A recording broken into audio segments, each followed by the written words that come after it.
With the way things have been unfolding over the recent weeks, Real Madrid might soon find themselves at a point where they would have to choose between their head coach and one of their superstar players.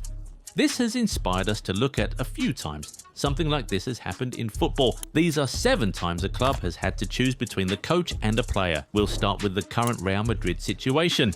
Since Xabi Alonso was hired to replace Carlo Ancelotti as Real Madrid head coach in the summer, a lot has changed in the Spanish capital. Apart from bringing in a new style, Alonso immediately sidelined a number of big-name players, including Endrick and Rodrygo. Then later, it started to feel as if even Viní was also not one of his favourite players. Everything started to get really tumultuous when he took off Viní in the Clásico, and the Brazilian instantly made his dissatisfaction known to the entire public. Although the player put out an apology after the game, it feels like things weren't completely resolved between him and the coach, as recent reports say he has refused to sign the new contract the club offered to him. Different reasons have been put forward for this, and some outlets have reported that Alonso is one of the main reasons. With the way things are going, Real Madrid might soon have to choose between Viní and Alonso. If the relationship between those two doesn't get better, should the club back the coach 100% and sell Viní, or should they sack the coach and keep the player who has already won them a few trophies in the past? What do you think? Tell us in the comments. While you're there, if you aren't already subscribed to the channel, go do that right away, so you never miss out on our amazing content. Now, from a current Real Madrid coach, let us now talk about a former one in Jose Mourinho. Back when he was at Manchester United, the club was basically forced to choose between him and Paul Pogba. And well, we all know what the choice was. But this one was particularly very interesting because Mourinho was a big fan of Pogba at first. He broke the transfer record for him and wanted to build the team around him. But over time, things started to get really ugly as Pogba wanted more freedom while Mourinho prioritized tactical discipline. They stopped seeing eye to eye and Mourinho started to bench Pogba often. All of this snowballed into that altercation on the training ground in September 2018, and Pogba subsequently being stripped of vice-captaincy, which made it clear that these two could no longer coexist, as they had even started to split the dressing room. At this point, the club knew they had to choose, so they sacked Mourinho a couple months later, while Pogba saw out his contract at the club. There's one more Man United pair on this list. Can you guess who they are? Tell us in the comments, we'll see if you're right soon.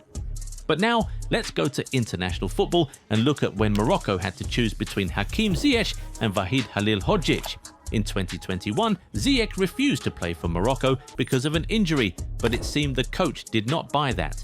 All was well until September of that year when the manager left Ziyech out of his squad, his reason being that the player had a poor attitude.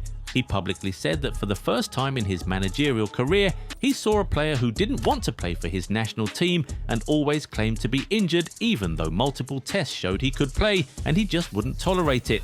This beef got so bad that the coach refused to take the player to the 2021 AFCON, leading to Ziyech announcing his retirement from international football at the rather early age of 28. Halilhodžić would later try to squash the beef by inviting Ziyech for the 2022 World Cup qualifiers, but the winger, alongside Noussair Mazraoui, rejected the call-up.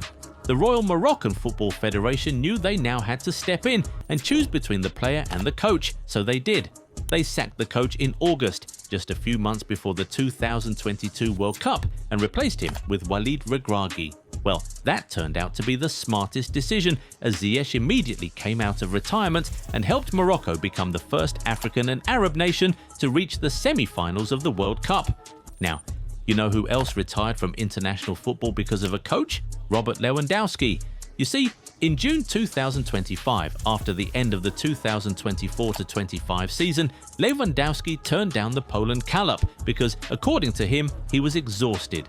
How did the coach react to that? Michał Probierz straight away stripped Lewandowski of captaincy and handed the armband to Zielinski. Lewandowski appeared to have felt insulted by that, so he announced his international retirement and said that he would not return to the Poland national team as long as Probierz was still the coach. At that point, it became clear that it was either Lewandowski or the coach, and everyone knew who Poland was going to choose. So, after a loss to Finland in the World Cup qualifiers without the superstar striker, the coach knew the decision was coming, so he quickly resigned. He was replaced by Jan Urban, and as expected, Lewandowski returned to the national team and was reinstated as captain. And from a current Barcelona striker, let's talk about a former one, Zlatan Ibrahimovic. Back when he was at Barcelona, the relationship between him and Pep Guardiola went from really good to very sour very quickly. It was Pep who wanted him and even offered Samuel Eto'o to Inter Milan in order to get him. But in just one season, the relationship was rocked so badly that it became clear that the club had to choose between coach and player. Zlatan infamously told Pep he had to balls to his face and asked him to go to hell after Barcelona's defeat to Inter Milan in the 2010 Champions League semi-final. Considering what Pep had done for Barcelona in his first season, it was a no-brainer for the club. Obviously, they chose the coach. They loaned Zlatan out to AC Milan that summer and sold him the following year. And since we're talking about former Barcelona players, let us throw Neymar in here as well.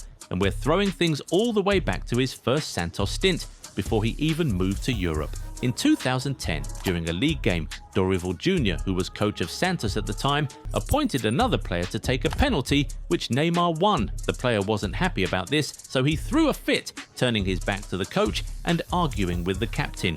Because of this, the coach wanted to punish Neymar by suspending him for 2 weeks, but the club's board immediately stepped in and sacked the coach before he could even mete out the punishment. Even though one could argue that Neymar was in the wrong there and deserved to be punished, the club chose their superstar player over the coach, and they made the decision super swiftly too. But shockingly, in Cristiano Ronaldo's case, Manchester United chose the coach over him. In 2022, Erik ten Hag relegated Ronaldo to the bench on several occasions, and it all boiled over when Ronaldo refused to come on as a late sub and walked straight down the tunnel during a game against Spurs in October. For that, he was asked to train apart from the first team and was dropped from the squad for the next game. It soon became clear that the club had to choose between Ronaldo and ten Hag, as those two just could not coexist in the same club anymore. In fact, they were already beginning to divide the dressing room, as some players were on Ronaldo's side while others took ten Hag's side. Well, the club eventually picked a side and they chose ten Hag, terminating Cristiano Ronaldo's contract with the club in November. You could say that his interview with Piers Morgan heavily influenced the club's decision after he failed to paint the club in the best light with his harsh truths. But the fact remains that Manchester United chose the coach over a legend of the club and one of the best players in history. And well, it didn't end well for them, did it? Before we leave, here's a quick honourable mention. While every other club we've talked about here was forced to choose between a coach and a player, Barcelona was forced to choose between a player and the president. But not just any player, Lionel Messi. In 2020, Messi threatened to leave Barcelona if Bartomeu didn't step down. And well, long story short, that broke the internet, and after constant pressure from the club and the fans who did not want to lose Messi, the president and the entire board of directors resigned in October 2020. Now, are there more scenarios where clubs had to choose between a player and a coach? Who did they end up choosing? Tell us in the comments. Also, if it really does come down to it, for you, who stays and who goes between Viní and Alonso? If you enjoyed this video, give it a thumbs up and subscribe to the channel. Also, turn on the bell notification so you never miss out on new content. Catch you in the next one. Bye.